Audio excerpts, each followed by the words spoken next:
I wouldn't say this is auto fiction, but when I was growing up in China in the 80s and 90s, I was very puzzled by the adults around me.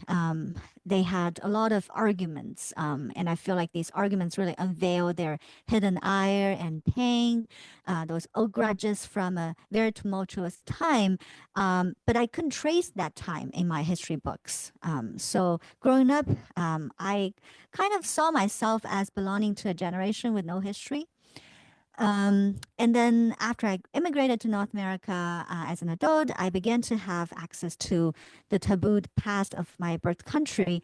Um, and I started to hope to make sense of the incongruency that had haunted my life. So over the years, I read a lot. I watched documentaries, and eventually I was able to see a clear line from the tribulations of my parents and grandparents' generation to the conundrums of my own generation.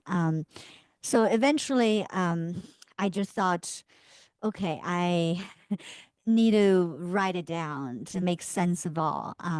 This was really started when after I gave birth to my first child, I was probably under the influence of postpartum depression as well. A lot of sleepless nights, hyper alert to danger, hypersensitive about a question of heritage and all of that.